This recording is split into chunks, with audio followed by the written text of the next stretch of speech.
Bueno, mi hermano, vamos a hablar de un tema clásico hoy. Un tema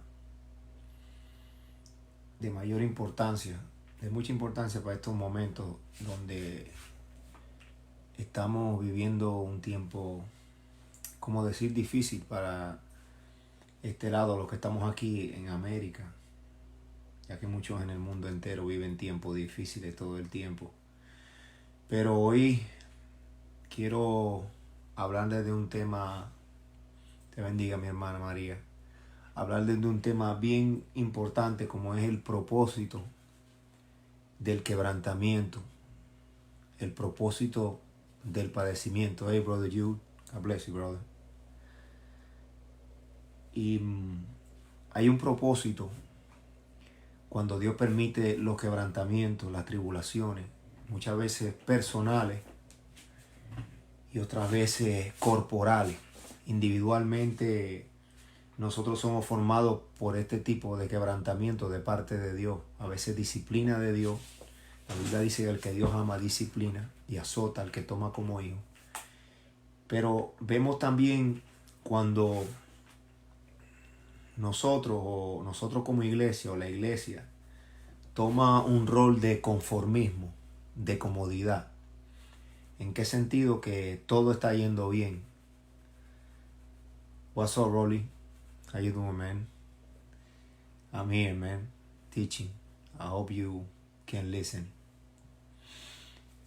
Y cuando empezamos a ver este tipo de cosas en la palabra de cómo Dios permite ciertas circunstancias en nuestra vida, ciertas dificultades. Muchas veces ni siquiera conocemos a Dios y pasan muchas cosas en nuestra vida que nos hacen sufrir, muchas decepciones, muchas traiciones que nos duelen y nos hacen a veces cambiar el rumbo, a veces tomamos otro rumbo, a veces tomamos el rumbo de resentirnos, tomamos el rumbo de tomar represalia, odio, nos bloqueamos.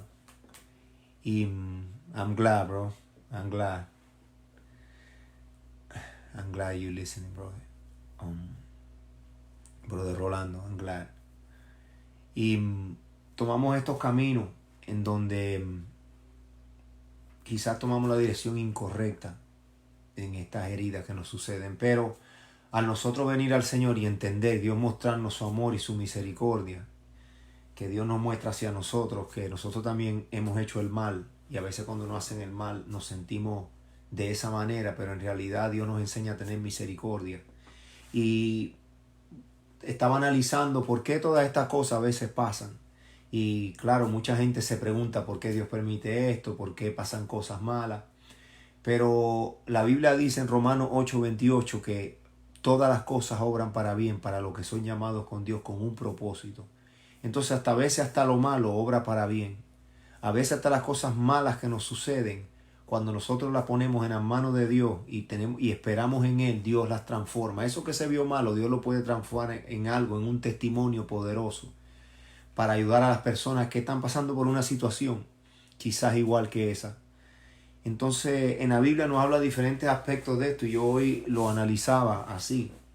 Analizaba cómo Dios permite diferentes tipos de pruebas en la Biblia a hombres de Dios. Y el mismo Jesucristo pasa este periodo de prueba. El Señor llega a un tiempo donde es escupido, donde viene a padecer, donde siendo el Hijo de Dios y donde teniendo el poder de destruir todas las cosas, Él prefiere humillarse para hacer la voluntad de Dios y dejarse matar. En una ocasión Jesucristo dijo, nadie a mí me quita la vida, yo mismo la pongo y yo mismo la vuelvo a tomar. Entonces el Señor Jesús mismo nos enseña esas cosas, como a poner la otra mejilla, que son cosas espirituales y son difíciles, como el orgullo de nosotros es difícil de reconocer que nos hemos equivocado y hemos hecho el mal y hasta pedir perdón. Y es bien difícil a veces. Pero la Biblia nos enseña el trato de Dios con la humanidad, el trato como Dios trata con los hombres de Dios, con los que Él tiene un propósito. Dios los permite pasar por un quebrantamiento para moldear su vida, para llevarlos a donde Él los quiere llevar como el buen alfarero. La Biblia dice que Él es el alfarero que nos forma, que nos va dando forma para llevarnos al propósito donde Dios nos quiere transformar, llevar y nosotros poder ser de testimonio para otros. Y sabiendo que en estos tiempos hay tiempos difíciles que nosotros no podemos entender en nuestro conocimiento, porque usted dirá, bueno, pero si Dios es bueno, ¿por qué pasan estas cosas? Como le dije. Pero para los que no conocen a Dios son de gran tribulación estas cosas. Pero para los que conocen a Dios y saben esperar en Dios y ven el propósito de Dios, entienden que esto puede ser transformado a algo que va a ser de beneficio, porque usted hasta tiene la oportunidad de poder hablar de su fe, de poder tener paz y que las otras personas vean, wow, qué paz tiene ese hombre con esta situación, cómo usted está tan tranquilo, cómo usted se siente en victoria. Y usted pueda convertir toda esta situación en algo bueno y hablarle. Dios te bendiga, Eduardito. Menú. Bendiciones, mi hermano. Y podamos nosotros darle un testimonio a otras personas que nuestra confianza está puesta en el Señor. Que nosotros no vivimos conforme a lo que vemos, a lo que tenemos, a que todo, que estamos bien económicamente, que tenemos buena comida, buena ropa, que tenemos paz. Entonces nuestra fe se basa en eso.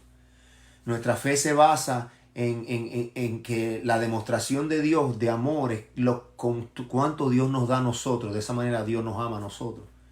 Y así muchas veces los hijos se los enseñamos así, que les queremos mostrar el amor dándoles cosas. Entonces el hijo se programa que si mami me da más que papi o papi me da más que mami, me ama más. Así nosotros muchas veces pensamos que es el amor de Dios hacia nosotros.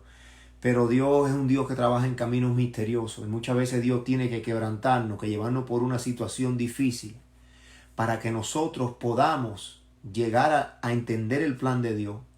Y no solamente para eso, porque lo más lindo de todo es que a veces Dios nos tiene en bendición o estamos bien. Y como Dios quiere darnos más, pero nosotros no hemos conformado porque estamos suplidos, Dios tiene que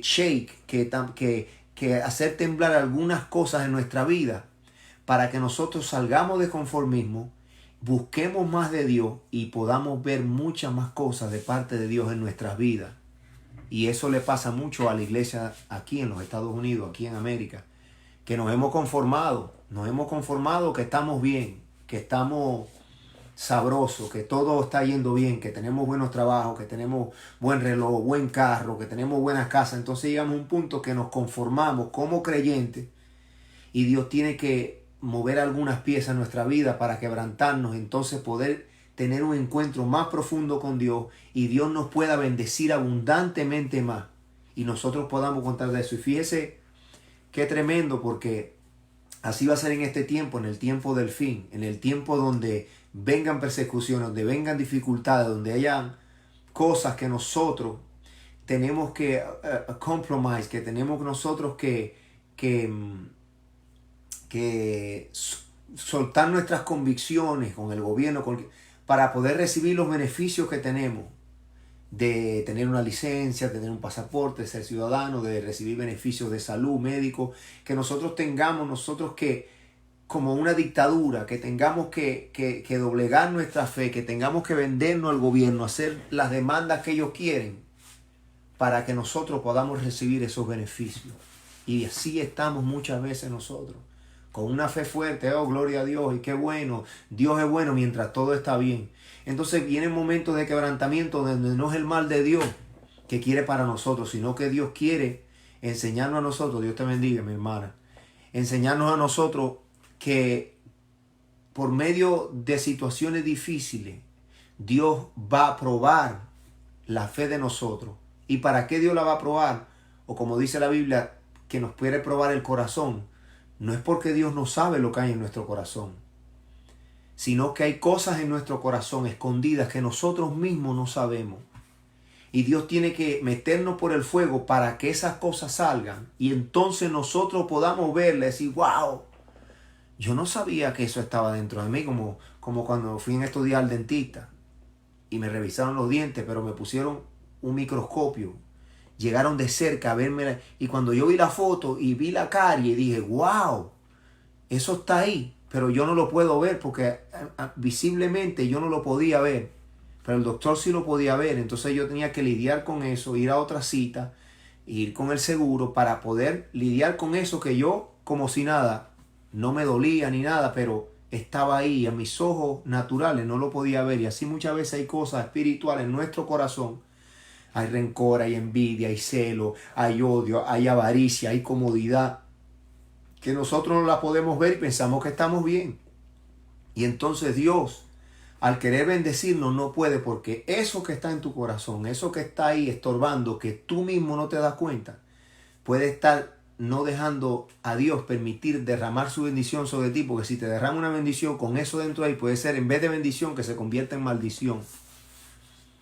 Y por eso Dios nos prueba y nos mete a veces por desierto, que a pesar de todo en ese desierto Dios te muestra su fidelidad, Dios te muestra que Él está con nosotros, pero es necesario que te meta por el fuego. Y así es la iglesia, así es el cuerpo de Cristo, así es su iglesia en este tiempo. Una iglesia del 2020 que se ha acomodado a los confortes de este siglo, se ha acomodado a las comodidades de este mundo, ha entrado en un evangelio fácil, en un evangelio, amén hermana, que no toma la cruz, un evangelio que no está dispuesto a padecer por la verdad, un evangelio mediocre, un evangelio de oro antes de comer, Padre gracias por tu alimento, me tiro una papa, como bien, ¿sabe? Oro antes de salir, ay Dios bendice esto, pero no tenemos una comunión genuina, sino es algo superficial. ¿Por qué? Porque todo está bien, porque todo está marchando bien, porque los biles se están pagando bien, porque el dinerito está en el banco, entonces vivimos, claro, amamos a Dios, pero no tenemos esa necesidad, ese fervor de estar delante de Dios clamando y de día y de noche. Y fíjese qué tremendo, porque hoy lo voy a explicar con la palabra de Dios. Y fíjese en Lucas capítulo 6, una parte que me tocó hoy, donde dice Lucas 18, capítulo 18, versículo 6, dice así: y el Señor dijo, escuchad lo que dijo al juez injusto. Esta era la viuda cuando fue delante del juez injusto. Y no hará Dios justicia a sus escogidos que claman a Él de día y de noche. ¿Se tardará mucho Él en responderles?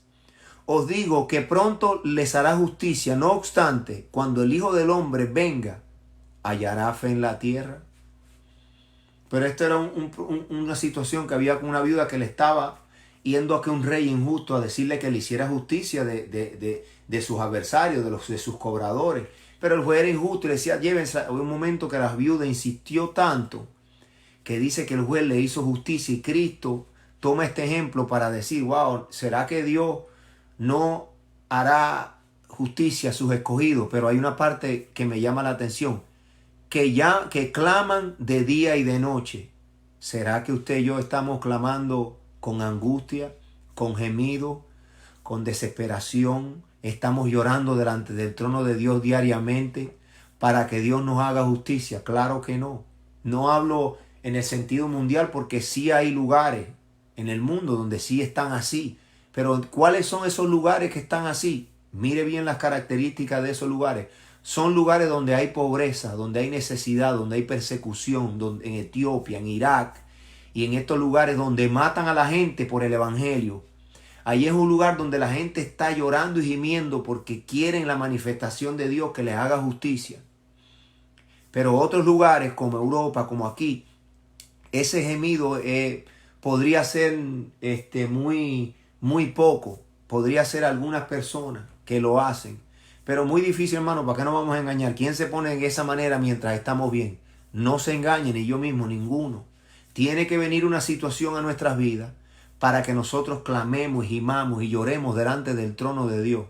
Y entonces Dios escuche nuestros gemidos. Pero mientras nosotros estamos cómodos, mientras nosotros, a pesar de que estamos en un sistema pecaminoso, en un sistema donde se mueve la lascivia, un sistema donde se mueve la pornografía, en un sistema donde las muchachas están vendiendo sus cuerpos por nada, donde están medio desnudas todo el tiempo, donde todo es perversión. A pesar de que vivimos en un sistema así en medio y tratamos de vivir en la justicia de Dios y padecemos, muchas veces nos conformamos. ¿Y dónde vemos ese ejemplo? Jesús dice que si hallará Dios fe en la tierra cuando regrese. ¿Fe en qué sentido? Porque la fe va a ser oprimida y va a ser estrujada y difícil cuando hay batalla. Por eso él dice, cuando yo regrese, hallaré fe en la tierra. Hallará Dios fe en la tierra. Pero entonces usted piensa que es la fe ahorita. Oh no, sí la haya, tenemos fe. Pero no es una fe que todavía ha sido traspasada por el fuego, una fe que ha sido refinada por el fuego. Pedro lo dice, que vuestra fe será probada como se prueba el fuego. Y entonces ahí es donde la fe es refinada y la fe es legítima delante de Dios. Porque hay fe, mire, usted puede tener fe en un champú, en una crema para que le crezca el pelo. Fe es algo neutral, fe es algo que está en usted. Algo que usted puede creer en los estudios, ir a la universidad, en que se va a graduar y tú tienes una mentalidad positiva. Pero ahora la fe que viene de Dios tiene que ser probada legítimamente a ver si es genuina.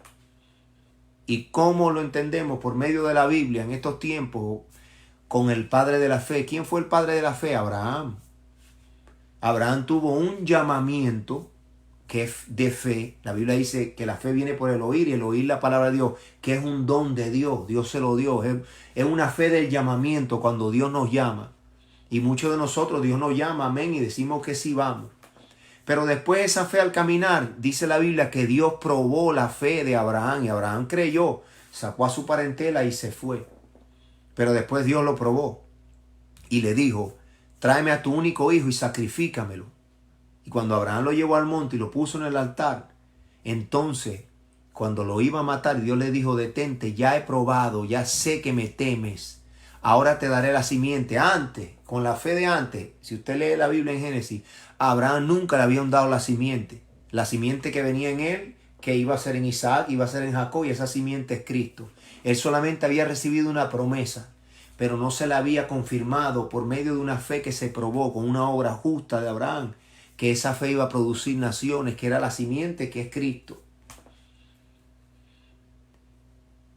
Esas cosas nosotros no las meditamos, que es una fe genuina, una fe que es traspasada por fuego. ¿Sabe cuándo usted va a saber que es creyente de verdad? Cuando usted esté a pena de muerte y usted guarde la fe. Cuando usted le tenga un chocón en la cabeza y diga, Cristo, o te vamos a volar la cabeza. O como en el Coliseo, que quitaban a los hijos, los llevaban delante de los padres, se los comían los leones delante de los padres. Y muchas veces dice que esa gente lo estaban matando en hogueras y estaban adorando a Dios. Entonces usted cree que esa fe no era genuina. Claro que era genuina, porque en medio del fuego todavía su fe seguía arriba y seguían glorificando a Dios. Ellos no estaban buscando la reputación de su vida o de su cuerpo, de la bienestar. Usted se imagina, si la Biblia lo dice, que vuestro corazón no esté en las cosas de este mundo, que no hay tesoros en esta tierra, porque el ladrón y el orín las comen, que vuestros tesoros estén en el cielo, donde el ladrón y el orín no llegan. Y cuando Jesús le dijo a ellos, cuando estas cosas acontezcan, en Mateo, no vais para tu casa a recoger nada, ni vas a cerrar la puerta, ni vas a buscar los muebles, ya eso ya no importa. No ponga tus ojos en las cosas terrenales, huye de este lugar. Y eso es lo que pasa, que cuando la gente tiene su corazón en los tesoros del mundo, esas son las personas que van a venderse, que se van a entregar al sistema, que se van a poner el microchip, que se van a vender, que van a vender al hermano, que van a denunciar al otro para salvar sus propias vidas. Y te estoy hablando de creyentes que van a apartarse de la fe, porque cuando ven el fuego es donde verdaderamente se conoce el corazón del hombre y lo que está dentro de tu corazón. Mientras todo está dentro, mientras todo está bien, nada sale a la superficie. Y se conoce y se revela. El fuego revelará, el fuego de la prueba. Fíjate que este pequeño fueguito ha revelado muchas cosas. Ha revelado muchos corazones de gente. Ha revelado el temor que tiene la gente, la falta de confianza que tiene la gente, que están paniqueados. Pero fíjese qué tremendo. Él dice, hallará el Hijo del Hombre fe cuando venga. ¿Qué fe? ¿Cómo no vaya fe? Porque la fe va a estar siendo probada cuando Él regrese. Va a haber gran tribulación, va a haber persecución, va a haber opresión, van a pasar muchas cosas tremendas donde vamos a ser oprimidos. Pero vamos a ser oprimidos, pero sabe que dice la Biblia que después de la tribulación vendrá gloria. Porque nadie quiere cruz, todo el mundo quiere gloria. Pero Jesucristo cargó su cruz y después vio la gloria, resucitó de los muertos. Y dice la Biblia también en Jeremías, un versículo muy conocido, que es Jeremías 33:3, que dice, llama a mí y yo te responderé y te anunciaré cosas grandes y misteriosas que tú no conoces. Wow, y todo el mundo, Jeremías 33:3, Jeremías 33, sí. Pero si usted lee el contexto de Jeremías 33:3, Jeremías, Dios le estaba hablando, ¿y sabe dónde estaba Jeremías? En el 31, para que usted lea un poquito más atrás, dice en el 31, Jeremías todavía estaba preso en el patio de la guardia y el Señor se dirigió a él de nuevo y le dijo, entonces Jeremías estaba preso. Jeremías estaba pasando tribulación como todos muchos de esos profetas cuando escribían la Biblia. Pasa que usted la lee y toma un versículo y ya cree, pero Jeremías en el versículo 33:3 estaba pasando prueba y estaba preso. Pero Dios le trae una palabra de esperanza en medio de esa prueba. Dios le habla a Jeremías y le dice, llámame y le dice, el 4 dice, yo el Señor, el Dios de Israel, tengo un mensaje acerca de las casas de Jerusalén y de las casas de los reyes de Judá, que van a ser derribadas, porque los iban a destruir, iban a acabar con ellos, iban a quemar la ciudad. Él saldrá a pelear con espadas contra los caldeos que se levantarán trampas para atacar la ciudad. Solo servirá para llenarla de cadáveres. Yo en mi terrible ira le haré morir, porque he apartado mi rostro de esta ciudad y a causa de sus muchas maldades que ha cometido. Wow, entonces vemos que Jeremías le están diciendo, clama a mí, yo te responderé en una situación difícil. Estaba preso. Jerusalén la iban a quemar, iban a acabar con todo. Y Dios le habla a Jeremías estas palabras y muchas veces nosotros las usamos. Pero fíjate qué lindo que en el 6 le dice, pero yo los curaré. Les daré la salud y le haré que con honra disfruten la paz y la seguridad. Cambiaré la suerte de Judá y de Israel y los reconstruiré para que vuelvan a ser como al principio. Los purificaré de todos los pecados que cometieron contra mí. Les perdonaré todas las maldades que cometieron y los que se rebelaron contra mí. Entonces usted se da cuenta que Dios, por causa muchas veces de la desobediencia que lamentablemente el pueblo de Dios está inquiriendo, porque nosotros hablamos de Israel y hablamos de Jerusalén y hablamos de los israelitas que eran malos y ve que Dios los salvó, pero después Dios los destruyó y los picaron las serpientes, se lo comieron. Pero ¿y cómo está la iglesia del 2020? ¿Son idólatras como ellos fueron idólatras? Como dice 1 Corintios capítulo 10. ¿Son idólatras de corazón? ¿Aman el dinero? ¿Aman las cosas del mundo? ¿Están mezclados, contaminados con el mundo? ¿Hablan como el mundo? ¿Bailan como el mundo? ¿Hacen todas las cosas que hace el mundo? ¿No saben diferenciar entre lo santo y lo profano? Como dijo Ezequiel capítulo 22. Entran a mi santuario lo inmundo sin saberlo diferenciar. Así mismo está la iglesia, o peor que como estaba Israel. Y entonces esa Jerusalén, esa ciudad hermosa, bella, dice la Biblia en Ezequiel capítulo 16, que por tanta hermosura se airó tu corazón y te prostituiste. Y eso es lo que pasa exactamente en este siglo, que la iglesia se ha prostituido, la iglesia está contaminada. Y Dios ve el proceso cuando Jeremías dice, oh, clama a mí, yo te responderé. También vemos en el capítulo de Jeremías 29:11, un versículo que se usa mucho. Yo sé los planes, dice el 29:11, yo sé los planes que tengo para ustedes, planes para su bienestar y no para su mal, a fin de darles el fruto lleno de esperanza. Yo el Señor lo afirmo, dice el Señor. Entonces vemos Jeremías 33:3, Jeremías estaba preso, la ciudad la iban a destruir. Dios le dice, Jeremías, clama a mí para mostrarte. ¿Qué Dios le está diciendo? Gime, Jeremías, para mostrarte las cosas que van a ocurrir y tú puedas tener paz y tú entiendas que yo tengo planes porque después los voy a sanar. Cuando vemos el 29, yo sé los planes, pero Jeremías, cuando viene ese versículo 29:11, Jeremías también estaba eso era con los desterrados de Judá, de Jerusalén, que fueron a Babilonia. Y esa carta, cuando Jeremías está hablando, él está también en pruebas y en dificultad. Él está viendo todas las cosas que están pasando. Todas las cosas que los profetas metieron mentira y dice que los va a desarraigar de Jerusalén y se lo van a llevar lo de Babilonia y lo va a llevar cautivo. Pero mire qué tremendo, que el Señor, a pesar de que permite las pruebas, a pesar de que permite las pruebas en tu vida, las pruebas en mi vida, a pesar de que está permitiendo estas pruebas que están pasando y las que vienen, Dios tiene un plan. Dios tiene un plan. Y muchas veces ese plan de Dios de sacarnos de la comodidad. Del plan de Dios es que nosotros gimamos y clamemos y lloremos por los que están perdidos.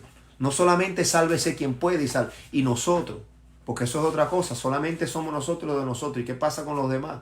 ¿Qué pasa con aquellos que no conocen a Dios? ¿Qué pasa con aquellos que están perdidos? Estaremos nosotros gimiendo delante del trono, clamando y llorando por ellos.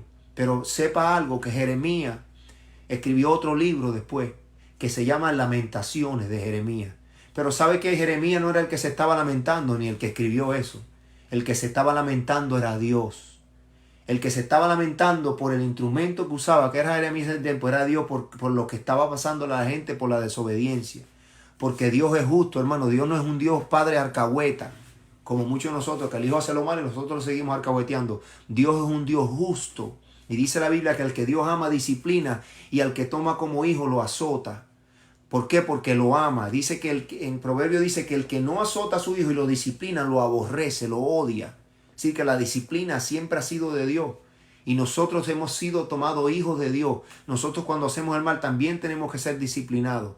Y en este tiempo quizás usted y yo y unos pocos, un remanente, porque en todas las eras y en las edades de la Biblia había un remanente. En los tiempos de los exilios, Babilonia, había un remanente.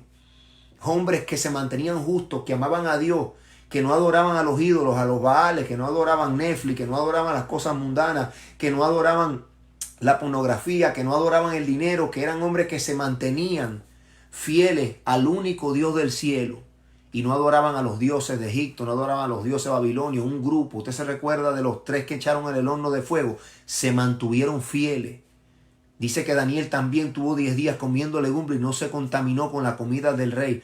Hay gente que no se quiere contaminar con el mundo ni con las cosas que las iglesias corruptas están dejando entrar, como la homosexualidad, que se casen, que fumar marihuana, que eso de la tierra, muchas cosas perversas que están entrando. Y hay uno de nosotros, que yo sé que usted y yo, y un remanente, como dijo el Señor a Elías, yo tengo 7,000 todavía que no le han doblado sus rodillas al sistema del mundo y a los baales del mundo. Entonces uno trata de mantenerse en esa fidelidad con Dios. No en el sentido que usted no falle que usted no falle en el sentido como ser humano, que usted pueda fallar con una rabia, que usted pueda pecar, que usted pueda hacer cosas malas de su naturaleza.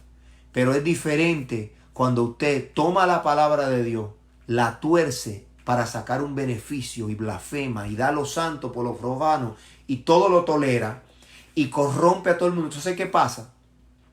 Que si usted como conocedor o como padre de familia, lo vamos a poner de esta manera, usted como padre de familia, usted admite muchas cosas que pasen en el sentido, vamos a poner un caso en la iglesia y haya una lesbiana, pero como ella tiene talento, ella es la directora del grupo de alabanza. Si usted lo permite o el otro es homosexual y es el baterista y participa, si usted como líder lo permite, cuando sus hijos vean que usted lo permite y que para usted está bien, no le importa, Dios te bendiga, Daniel, y a usted no le importa, entonces los niños dicen, well, if he says okay, might as well, it's okay, tú sabes, van a decir, bueno, si él dice que está bien, entonces debe estar bien, y entra la confusión, porque usted no se paró firme en sus convicciones a decirle a lo malo malo y a lo bueno bueno. Isaías dijo que en este tiempo le dirán a lo malo bueno y a lo bueno malo. Usted ve como hicieron con Barrabás y con Jesucristo. Al malo le dijeron bueno y al bueno le dijeron malo. Escogieron lo malo la gente y así estamos en este tiempo. Y cuando vemos la escritura y vemos en Jeremías, sí, el pueblo iba a entrar por la desobediencia, iba a entrar en cautividad, los asirios venían, iban a tomar Jerusalén, la iban a quemar, pero Dios tenía un remanente que le servía, que lo amaba, que guardaba sus mandamientos, que era fiel a Dios, y ese remanente Dios lo protegía y lo guardaba, a pesar de que el mal tenía que venir sobre la ciudad, a pesar de que el mal iba a venir sobre todo, porque la Biblia dice que llueve sobre justo y sobre injusto, a pesar de que el mal venga sobre todo, Dios va a guardar a su remanente.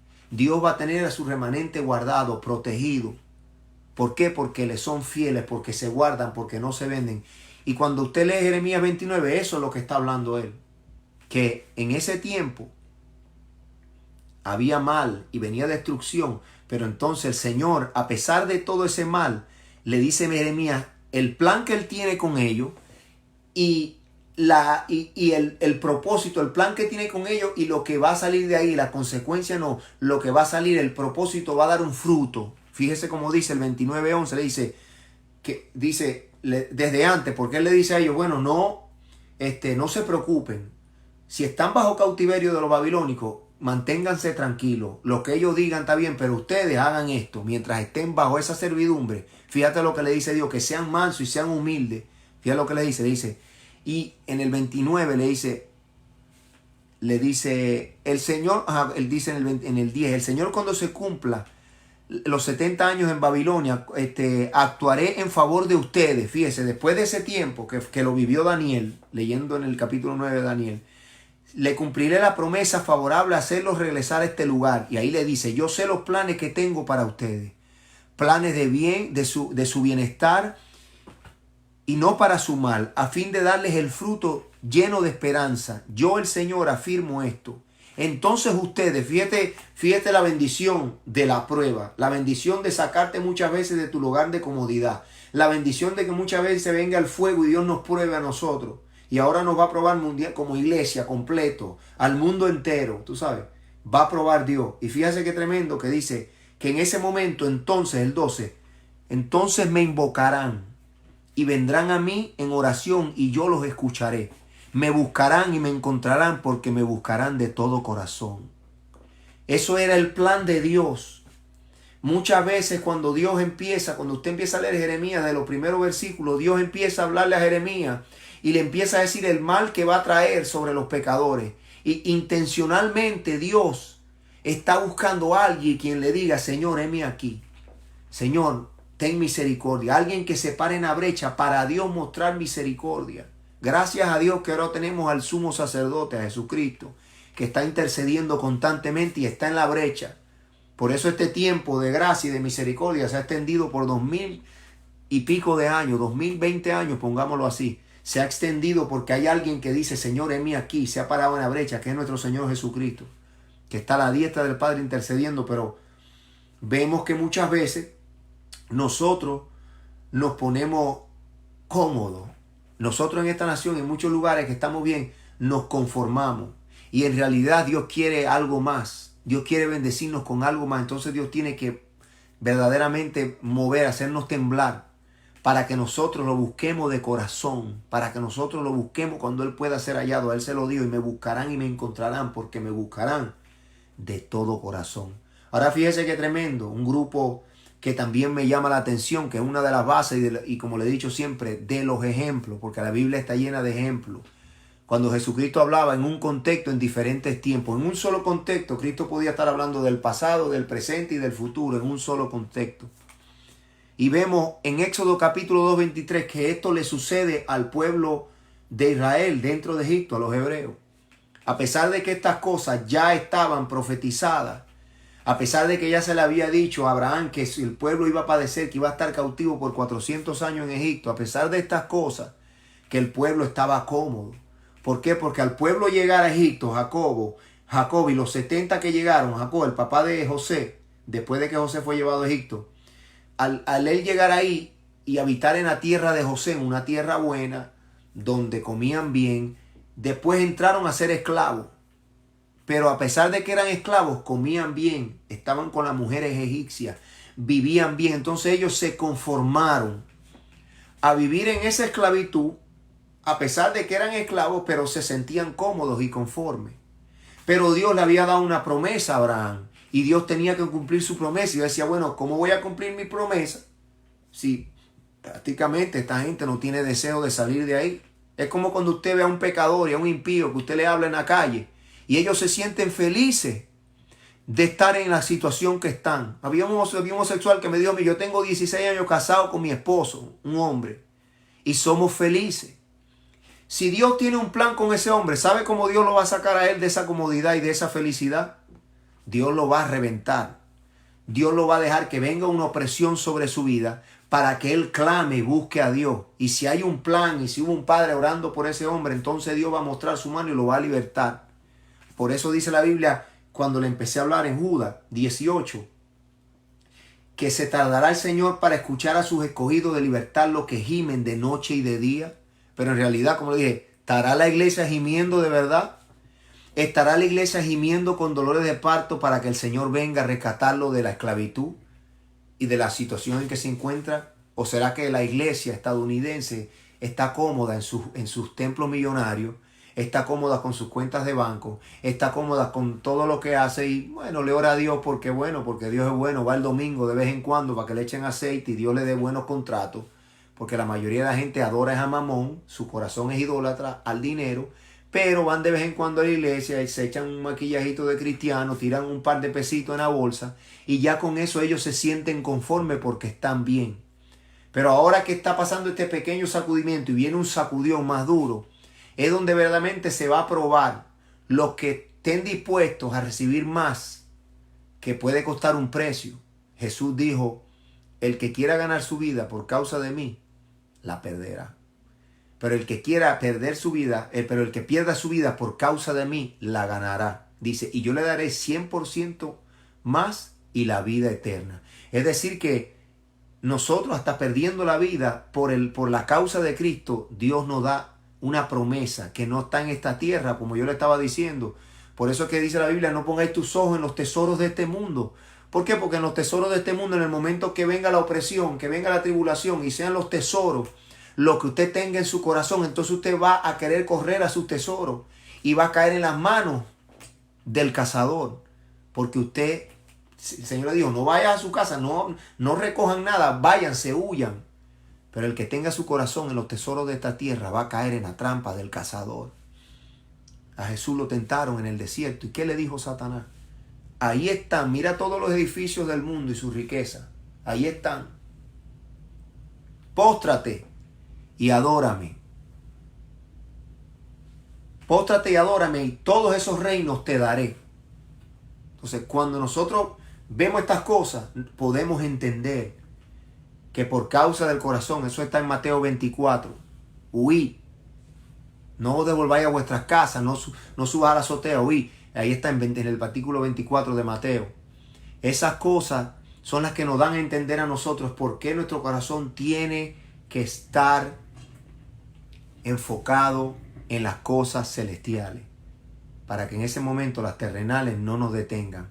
Fíjate lo que dice la palabra, es tremendo porque los hebreos donde yo estaba, en los hebreos tú te das cuenta de que ellos estaban en Egipto, de que estaban trabajando, estaban cómodos, estaban comiendo. De por sí, cuando estaban en el desierto, se dice que se recordaban de cómo comían pepinos y cebollas en Egipto y que Dios nos sacó aquí a darnos este pan. Menospreciaron el maná y menospreciaron todas las cosas que Dios les dio, recordándoselas en el tiempo de Egipto. Y esas cosas son las que nos dejan a ver nosotros como metáfora, como analogía, que se acostumbraron a estar ahí. Que tenían, Moisés mismo era de Egipto, dice la Biblia que Dios lo tuvo que pasar 40 años por el desierto. ¿Y para qué usted cree que son 40 años si el número 40 es un número simbólico, que es un número de purificación? La mujer tiene 40 semanas, 42 semanas de embarazo pura, no menstrua. Y después tiene 42 semanas de menstruación, de purificación también, de cuarentena. Usted ve que ahorita está en cuarentena la gente, es un tiempo de purificación, un tiempo donde también el número 40, Cristo estuvo ayunando 40 días y 40 noches. Moisés fue 40 días al desierto. Vemos que salió Goliat a desafiar a Daniel por 40 the armies, los ejércitos de Israel por 40 días al valle, cuando después salió David. Vemos simbología en estos números y podemos entender por la Biblia que también Moisés, cuando asesina al egipcio y se va, Dios lo trabaja por 40 años para descontaminarlo, porque Hebreo lo dice, que Moisés no miró ser llamado hijo del faraón, sino que sus ojos los puso en el invisible, sabiendo que había un galardón mejor, sabiendo que esas cosas eran un galardón mejor, en las cosas celestiales. Moisés no puso en las cosas terrenales, pudiendo ser hijo del faraón, pudiendo él tener poder, un príncipe, un rey. Él menospreció esas cosas porque puso sus ojos en el invisible, que es el autor y el consumador de la fe, que es nuestro Señor Jesucristo. Entonces en estos tiempos nosotros tenemos que poner nuestro corazón, nuestros ojos, toda nuestra vida en las cosas de Dios, porque en un minuto puede cambiar todo. Mire lo que pasó, en un minuto puede cambiar todo. En un minuto se puede arruinar el banco, en un minuto se acaba la casa, en un minuto se acaba la vida, en un minuto usted va al hospital y le dicen tiene cáncer, en un minuto puede cambiar tu vida. Pero si tú no tienes tus ojos puestos en el Señor y tu corazón verdaderamente, donde vas a desfallecer, donde vas a venir en angustia y en tribulación, donde muchos se suicidan, donde muchos caen en depresión, donde muchos ahorita están asustados, escondidos. Pero la Biblia nos habla que este pueblo también estaba ahí. que este pueblo estaba cómodo. ¿Qué hizo Dios? ¿Qué Dios permitió para que el pueblo saliera de su conformismo y Dios cumplir su promesa que le había hecho a Abraham, a Isaac y a Jacob? Mire lo que Dios permitió. Mire lo que dice la Biblia en el capítulo 2, Éxodo capítulo 2, versículo 23. Y aconteció que pasando mucho tiempo, murió el rey de Egipto. Y los hijos de Israel gemían a causa de la servidumbre y clamaron, y su clamor a causa de su servidumbre subió a Dios. Hay una versión que dice, y clamaron amargamente. Y dice, oyó Dios su gemido, y se acordó Dios de su pacto con Abraham, Isaac y Jacob. Y miró Dios a los hijos de Israel, y Dios los tuvo en cuenta. Vaya, no podemos decir que a Dios se las haya podido olvidar, pero de esta manera el escritor lo escribe para que nosotros podamos entender que ellos estaban acostumbrados y ya no estaban clamando a Dios con gemidos y clamor, con llanto y desesperación, amargamente. ¿Por qué? Porque al morir el rey, que el rey era amigo de José, al morir el faraón que puso a José en el puesto, al que José le interpretó los sueños, y José fue puesto en una posición de liderazgo en Egipto y ellos estaban cómodos, entonces muere. Y fíjate qué tremendo, porque Dios me ministra esto. Al morir el faraón, este faraón al morir representa que se levantó otro faraón, dice la Biblia, que no conocía a José. Se levantó un faraón que no conocía a José. Vamos a ponerlo vamos a llevarlo así, a parafrasearlo. Se va a levantar un faraón que no conoce a Jesús. Se va a levantar un faraón que no tiene temor de Dios. ¿Y sabe qué hizo ese faraón? Afligió al pueblo y lo puso en esclavitud tremenda. Le metió candela, que gimieron, dice la Biblia.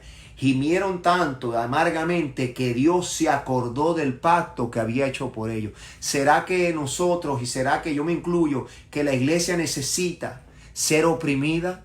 ¿Que el pueblo de Dios necesita ser oprimido para que clame?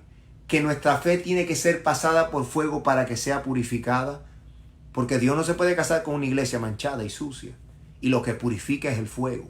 ¿Será que tiene que llegar un tiempo para que nosotros verdaderamente gimamos? Y como le dijo a la viuda, y Dios oiga y venga y haga justicia, pero dice el Señor, pero hallará a Dios fe cuando venga a la tierra. Estos hombres estaban en esa condición. Estos hombres se acomodaron al sistema.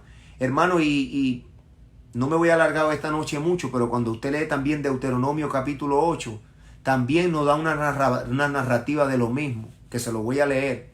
Una narrativa de por qué Dios muchas veces nos bendice, por qué estamos bien, por qué Dios nos tiene que probar para ver si nos vamos a mantener en Él, para ver si lo vamos a obedecer, para ver lo que está en nuestro corazón.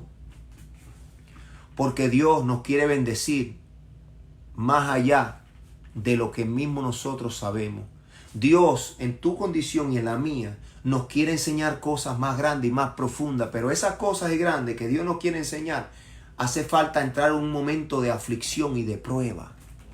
Porque sabe que la prueba y la aflicción es un privilegio, y los sufrimientos, porque uno llega a un nivel con Dios que otros no pueden experimentar. Hay gente que llega a un quebrantamiento tan fuerte por las pruebas, que experimentan una intimidad con Dios tan profunda que otros no pueden experimentar. Por eso que usted a veces le habla de cosas a gente, le da testimonio de experiencias que usted tuvo, no sé, en la situación de ustedes, cuando estuvo preso, cuando estuvo solo, cuando lo dejaron, cuando estuvo caído, que usted entra en una intimidad con Dios, en un quebrantamiento, en un llanto, un rompimiento, que usted experimenta verdaderamente el Espíritu, que usted experimenta verdaderamente las caricias, el ayudador, el consolador, consolando, la esperanza de Dios. Y entonces cuando usted le habla a una gente de eso, y sí, tú sabes, porque ellos están conformes y no entienden a aquellos que andan buscando y que quieren más. Porque Dios tiene mucho para dar. ¿Sabe por qué Dios no le da todo? Y usted dice, ¿por qué Dios le da a uno más y a otro? No es porque Dios no tiene para dar. Es porque la gente no le pide. Porque la gente no lo busca igual. ¿Entiende? No es Dios el que no tiene. Somos nosotros que no lo buscamos para que Él nos dé. En pocas palabras, dice la Biblia que los justos serán saciados. ¿Sabe por qué todos no son saciados? Porque todos no tienen hambre de la palabra de Dios. Todos no tienen hambre de Él. Todos no están buscándolo constantemente, con hambre, de madrugada, de noche, de día, la palabra. Constantemente, eso es al que Dios va a darle, al que está diligentemente buscándolo. No piense que Dios le va a dar al que está haciendo nada, al que está con el control remoto, viendo Netflix todo el día y viendo películas y viendo nada, cosas que no edifican y saliendo compras y haciendo nada. No piense que esa persona lo que tiene es un sentir religioso, una apariencia. Esa persona no está llena, esa persona no tiene profundidad ni tiene una intimidad con Dios. Por eso cuando viene cualquier cosa son sacudidos, son llevados. Están en dos aguas, su mentalidad, ¿sabe? Dice Santiago que el hombre de doble pensamiento empieza las cosas, no las termina, y nada de lo que hace, nada de lo que empieza a hacer lo consigue, es inestable en todo su camino. Eso es lo que refiere el libro de Santiago. Y eso es lo que pasó en ese tiempo y está pasando hoy, que estamos acomodados a un sistema, que estamos esclavos, pero como estamos comiendo y estamos bien, no nos importa tener una libertad en Cristo y de conocerlo a Él y de poder estar firmes en Él. No nos interesa, estamos en un movimiento religioso, en denominaciones creadas por hombres. Nada más había una iglesia, la iglesia en Jerusalén, que fue fundada con 12 hombres. Ahora hay 44,000 denominaciones. ¿De dónde salieron? Son man-made, las hicieron los hombres. Hicieron las denominaciones. Nosotros hemos sido adoptados, hemos aprendido sus doctrinas y hemos sido arrastrados al error por medio de ellos. La Biblia nos habla claramente de estas cosas. Y fíjese qué tremendo que no voy a leer Deuteronomio porque es muy largo, pero quiero hablarle un poco de Pedro. Sí, hermano, un hombre es inconstante en todo su camino, nunca halla lo que encuentra. Y fíjese qué tremendo, cuando nosotros escudriñamos la escritura, en Lucas, Pedro le pasa como decir lo mismo y el Señor le responde a él unas palabras que a mí me tocan. ¿Por qué? Porque fíjate lo que le dice el Señor en Lucas capítulo 22, 31. Dijo también el Señor: Simón, Simón, mira que Satanás los ha pedido a ustedes para sacudirlos como si fuera trigo. Satanás, sacudir tu casa, la mía, fíjate. Dice: pero yo he rogado por ti para que no te falte la fe, y tú, cuando te hayas vuelto a mí, ayuda a tus hermanos a permanecer firmes. Usted se da cuenta lo que el Señor le refiere a Pedro. Le dice que Satanás lo ha pedido para zarandearlo, pero en ningún momento el Señor le dice: yo no lo voy a dejar que te zarandee. Le dice: yo he rogado para que no te falte la fe. Y eso es lo que nosotros tenemos que pedirle a Dios, que no nos falte la fe en estos momentos y en otros momentos que puedan venir difíciles. No que nos vamos a ir para el cielo en el rapto secreto y no nos va a pasar nada, que tenemos un seguro de vida, no. Sino que Dios nos dé la fortaleza de permanecer cuando seamos sacudidos, que no nos falte la fe. Porque sin fe es imposible agradar a Dios. Porque la fe es la que nos sostiene, la que nos mantiene. Esa fe nosotros tenemos también que mantenerla, que conservarla, a pesar de que venga un tiempo peor y hasta nuestra vida se nos la puedan quitar. Porque lo dice Pablo en 2 de Timoteo capítulo 4, 6. Fíjese lo que dice Pablo. Porque yo ya estoy para ser sacrificado y el tiempo de mi partida está cercano. Pablo no está diciendo, no, que voy para Walt Disney y allá, tú sabes, me voy a acostar en el hospital Jackson, ahí me voy a dormir y me voy a morir. A Pablo lo iban a decapitar, lo iban a matar. Ya él sabía que lo iban a decapitar, que lo iban a ejecutar. Y Pablo le está informando a Timoteo: mira, esto es lo que me va a suceder. Pero mira lo que dice Pablo en el capítulo 2 de Timoteo, capítulo 4, 6, 7 y 8. En el 7 dice: he peleado la buena batalla, he acabado la carrera, he guardado la fe. Pablo guardó la fe en el Señor, la fe en la vida eterna. Pablo no está hablando de la fe que el Señor le iba a librar de eso. Él iba a morir. He guardado la fe. Y fíjate qué tremendo, dice en el 8: por lo demás me está guardada la corona de justicia, a la cual le dará el Señor, juez justo, en aquel día, y no solo a mí, sino también a todos los que le aman su venida. Es decir, que el galardón viene con él en su venida. Y Pablo guarda la fe y está confiado en que él ha terminado la carrera, que se ha guardado para Dios y que ahora él le espera la promesa si lo vayan a decapitar. Eso es una fe que está siendo probada. No es lo mismo que usted y yo estemos orando aquí en el cuarto. Señor, ayúdanos, porque hay un coronavirus, que estemos orando aquí en el cuarto y afuera hayan 3 que nos quieren ejecutar con metralladoras que nos van a matar. No es lo mismo. Ese tipo de clamor que un clamor de angustia, sabiendo que vamos a ser ejecutados. Pablo lo enseña y lo entendemos, hermano, porque Pablo también lo habló y lo dijo, que un emisario de Satanás le daba en la cara, lo golpeaba. Y dice la palabra que Pablo dijo, que el Señor le dijo, bástete mi gracia, porque en tu debilidad mi poder se perfecciona. Así que en nuestra debilidad de Dios se va a perfeccionar. En esta debilidad de Dios no quiere castigarnos, Dios quiere perfeccionarnos. En estas situaciones Dios quiere perfeccionar nuestras vidas. Dios quiere sacar de nuestro corazón las cosas que a Él no le agradan. Dios quiere bendecirnos más. Dios quiere llevarnos más alto, es decir, y más profundo en su presencia. Eso es lo que Dios quiere hacer, y por eso Dios permite y nos pasa por diferentes situaciones. Y si usted se da cuenta, voy a terminar con esto, con Job. Hoy yo lo analizaba, el libro de Job. ¿Qué pasa? Cuando usted empieza a leer el libro de Job, wow, Job, cuando Job empieza a hablar, Job, en el capítulo 1, él dice como, espérenme un momento. En el capítulo 1, wow, mire lo que dice Job. Job estaba cómodo. Job estaba cómodo. Todos miramos a Job porque nos lo han dicho como un gran ejemplo de sufrimiento. Y mira, pero vamos a mirar por qué Job estaba y Dios permite esa situación. Porque cuando usted lo lee, usted se da cuenta de que Job, Dios te bendiga, Jorge. Usted se da cuenta que Job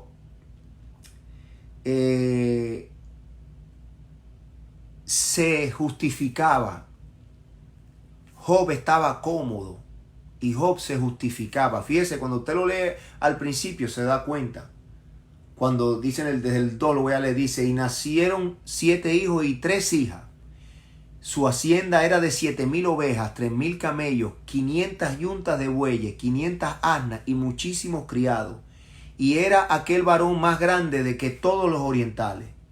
E iban sus hijos y hacían banquetes en su casa. Oiga, banquetes en su casa. Eran ricos, estaban cómodos, millonarios, tenían bueyes. Usted está viendo la condición que tenía Job.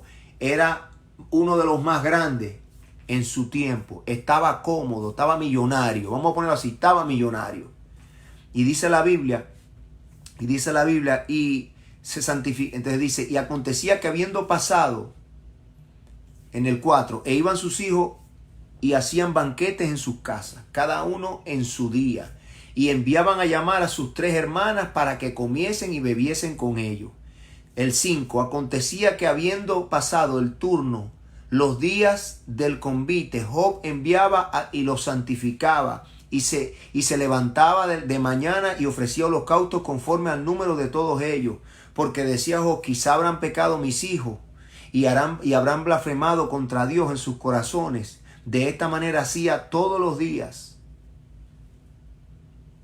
Todos los días Job hacía sacrificio por los hijos.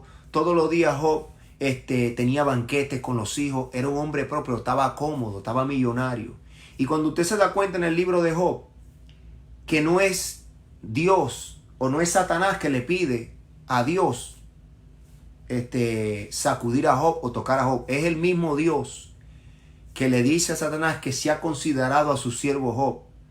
Y cuando usted se da cuenta, usted empieza a leer que se mueren las hijas, que destruyen las casas y pasan todos estos problemas Job.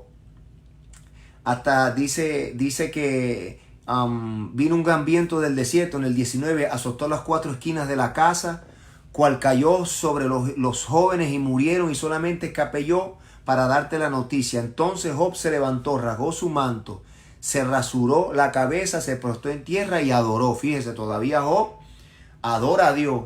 Todavía Job, de parte de que le pasan estas cosas, todavía se tira y adora a Dios. Y dice estas palabras Job, y dijo desnudo, salí del vientre de mi madre y desnudo volveré allá. Jehová Dios, Jehová quitó, sea el nombre de Jehová bendito. Y con todo esto no pecó Job, ni atribuyó a Dios despropósito alguno. Pero fíjese qué tremendo, Job fiesta todos los días. Y por si acaso los hijos pecaban, hacía sacrificio y los santificaba. Entonces Ya no podemos dar cuenta que Dios es el que llama a Satanás para enseñarle la condición de wow, un hombre justo. Mira, no lo has considerado. Pero ¿qué pasa? Que Dios tiene un propósito y tiene un plan con ese quebrantamiento. Dios tiene un propósito y un plan con ese quebrantamiento que Él va a permitir que venga sobre Job. Pero dice que inescrutables son sus caminos. ¿Quién conocerá tu camino? Porque tus pensamientos son más altos que nuestros pensamientos. Y tus caminos no son nuestros caminos, Señor, dijo Isaías. Entonces Dios tiene un plan. Todo cuando leemos programado de Job, leemos, wow, ¿viste lo que le pasó a Job?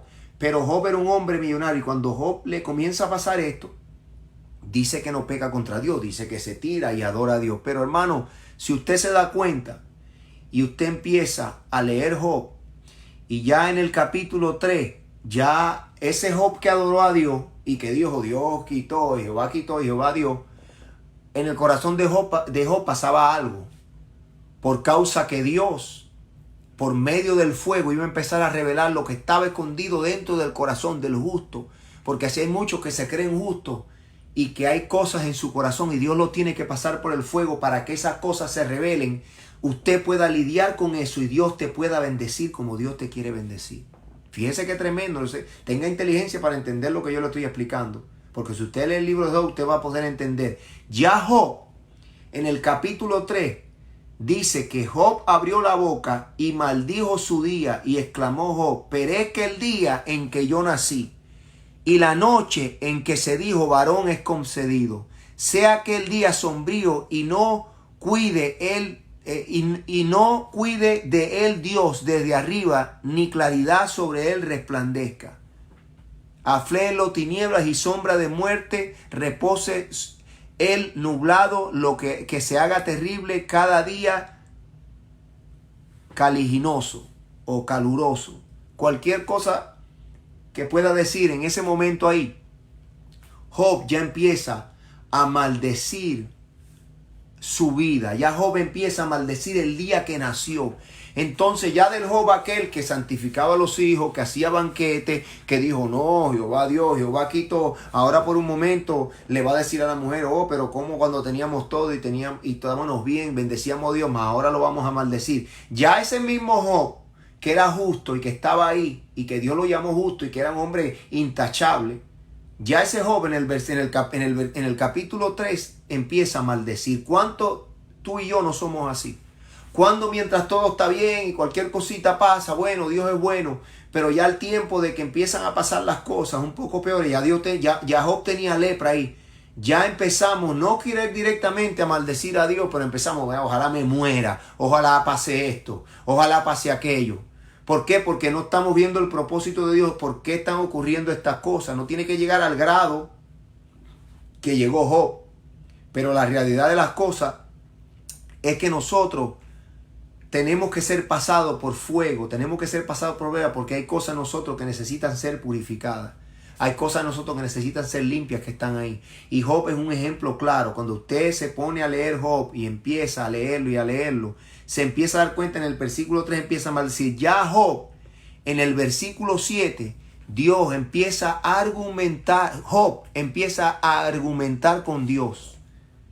El mismo Job empieza a argumentar con Dios de las como cuando una doncella pasaba y yo la miraba, y a quién dejé yo, al que pobre yo no cubrí, o a quien yo no di de comer.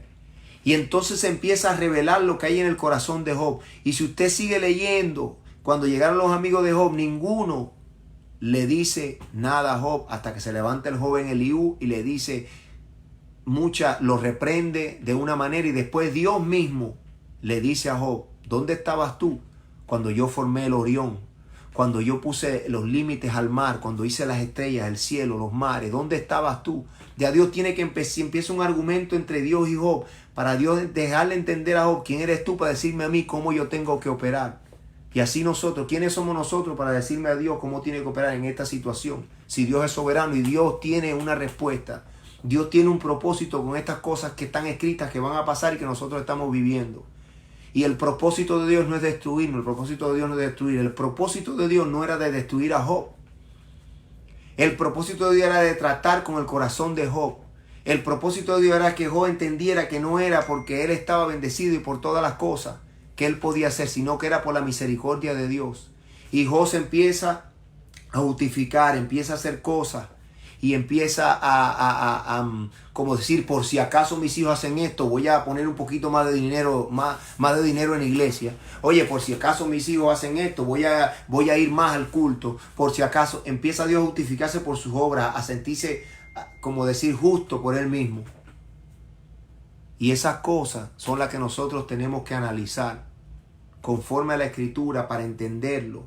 ¿Cuál era el propósito de Dios? Se lo voy a mostrar y le voy a dejar con esto. En el último capítulo de Job es cuando nosotros vamos a entender cuál fue el propósito de Dios. Y como le decía antes, que Dios quiere tener una intimidad con nosotros más profunda y enseñarnos cosas que nosotros mismos muchas veces no entendemos. Como dice Deuteronomio, te entré por un desierto profundo donde habían escorpiones y serpientes, donde no había agua y te di agua del pedregal, donde no había pan y te di pan del cielo, donde tus padres no conocían, para probar tu corazón, a ver lo que había en tu corazón, si iba a ser fiel al Señor tu Dios. ¿Y cómo si Dios conoce tu corazón, pero usted mismo no conoce su corazón? Y Dios tiene que probarlo para que se manifieste lo que hay en tu corazón. Fíjate qué tremendo lo que dice en el capítulo 41, en el libro de Job. Ya cuando Job empieza a entender la profundidad de las cosas que Dios quería hacer, y Dios lo bendice de gran manera. Mira lo que dice. Hermoso. Espérenme un momento, se me está apagando.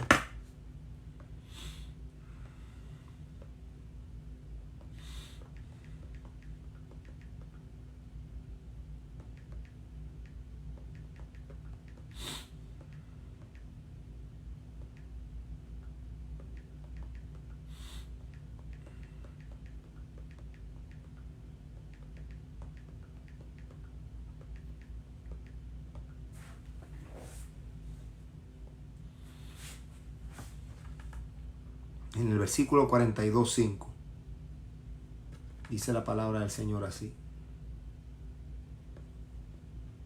42:5 dice así. Vamos a leerlo desde el 1. Respondió Job a Jehová, a Dios, al Señor, y le dijo: yo conozco que todo lo puedes y que no hay pensamiento que se esconda de ti. Oye, qué hermoso es esto. ¿Quién es el que oscurece el consejo sin entendimiento? Por tanto, yo hablaba de lo que no entendía. Oye, qué tremendo lo que Job le está diciendo a Dios. Oiga muy bien, el hombre que se quejó, que se quería morir, el que tenía todo. Oye, cosas demasiado maravillosas para mí que yo no comprendía. Oye, te ruego y hablaré, te preguntaré y tú me enseñarás. Y le dice Job estas palabras poderosas a Dios. De oídas te había oído, mas ahora mis ojos te ven. El plan de Dios con esa situación que le pasó a Job, que usted no está pasando ni por la mitad de eso, ni estamos pasando ninguno por lo que pasó Job, pero había un plan y Job lo entendió al final y dijo: maravillosas son las cosas. ¿Quién lo va a entender? ¿Qué puede entender usted? Y más si usted no entiende la Biblia, más si usted no conoce la palabra y las promesas de Dios, y las promesas que hay después de los padecimientos, y las promesas que hay después del sufrimiento de parte de Dios, que nosotros no la entendemos, pero hay grandes promesas de Dios para su pueblo. Job, que fue un hombre justo, que fue un hombre que tuvo todo y pasó por un proceso terrible, puede entender y le puede decir así, le puede decir al Señor: yo conozco que todo lo puede y que no hay pensamiento que se esconda de ti, que oscureces el consejo de los entendidos.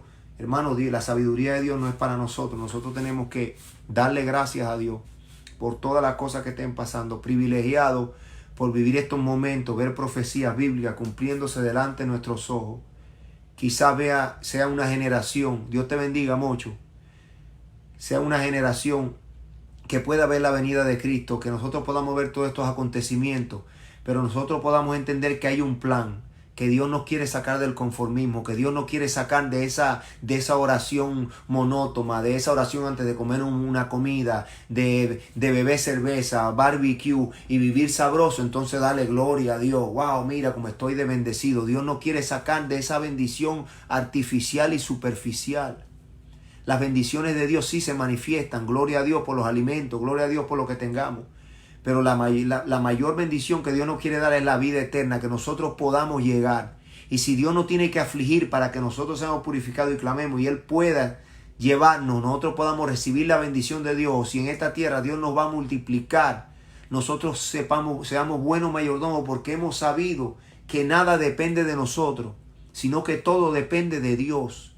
Que todo lo que tenemos Dios nos los ha dado. Que hasta el día de hoy estamos de pie porque Dios nos ha traído. Y si ese mismo Dios que no te abandonó desde el principio, te va a abandonar ahora, después que tan lejos hemos llegado con Él, ahora tú piensas que Dios te va a dejar, que Dios nos va a abandonar, que por causa de estas pequeñas tribulaciones Dios se va a apartar de nosotros, o mejor, que la religión te dice que te vas a ir un vuelo para el cielo y que nada te va a pasar, que no vas a padecer.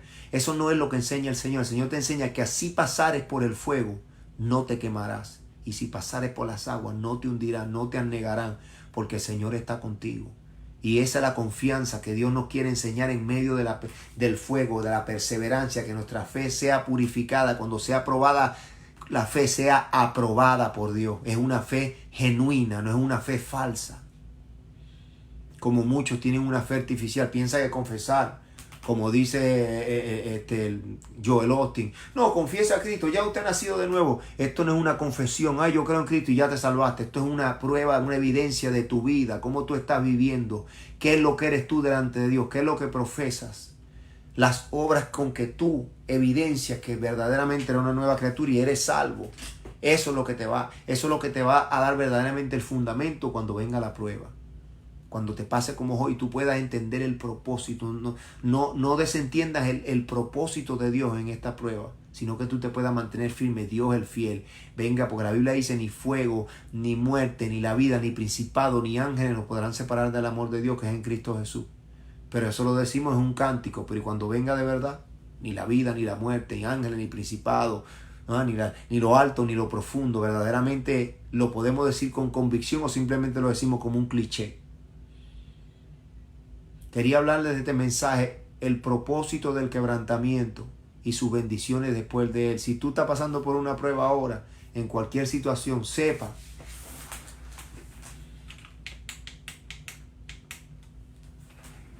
que Dios está en control. Sepa que Dios está en control en esta situación. Sepa que Dios está en control. A Dios no se le ha salido de control, ni a Dios lo agarró esto por sorpresa. Dios está en control de esta situación. Y dice la Biblia que Dios no nos va a dejar ser tentados más de lo que podemos resistir, sino que con la tentación nos va a dar la salida. Ya nosotros tenemos la salida. La salida es el Hijo de Dios, Cristo Jesús. La salida es la puerta, que es Cristo, la resurrección de Jesucristo nos ha dado la victoria. No hay muerte que nos detenga, no hay nada, porque Cristo venció. Si Él venció, nosotros hemos vencido con Él. Esa es la respuesta que nosotros tenemos en el Señor. Que nada te separe del amor de Dios, que nada haga menguar tu fe, que esta situación que está pasando en el mundo más bien te fortalezca a buscarlo más y a tener una comunión más profunda con Él, para que Él te revele cosas profundas y tu fe se arraigue, te vuelva fuerte en el fundamento que es Cristo Jesús, nuestra roca, la roca de los siglos, inconmovible. La casa que está sobre la roca, cuando venga el viento, la marea, la prueba, no se va. Puede ser que tiemble, puede ser que vengan batallas y que uno apriete, pero ¿sabe qué? A la final Dios nos va a dar la victoria. Como dijo Pablo, he guardado la fe, ahora me espera que la victoria la tenemos en Cristo, ya Él nos las dio. Y quería traerle ese mensaje hoy. Quería hablarle de eso para que se alienten, que en tiempo de prueba Dios sigue en control de tu vida, de la mía y de todos aquellos que hemos confiado en Él. Porque Dios no es mentiroso, Dios no es hijo de hombre para arrepentirse tampoco. Dios nos ha dado su Espíritu, nos ha dado las promesas de su Espíritu, nos ha dado su Hijo precioso, nos ha dado lo mejor. Ahora nosotros tenemos que mantener la fe y que nadie nos engañe, estudiando la Escritura y manteniéndonos con el Señor hasta su venida o hasta que partamos con Él. Pero los bendigo mucho en el nombre de Jesús y espero que todos estén bien. la familia, María. Muchos abrazos a César, a los muchachos, Eduardito y todos los que están aquí, Daniel, todos los bendigo y sepan que estamos parados en la brecha, seguimos adelante y esperando lo que venga en el Señor. Nada nos sorprende porque ya todo está escrito. Amén. Dios lo bendiga mucho y nos vemos próximamente, si Dios quiere, mañana a investigar otros temitas importantes de estudios para mantenernos en el fuego y que nada nos detenga. Amén. Pues Dios me lo bendiga en el nombre de Jesús. Amén.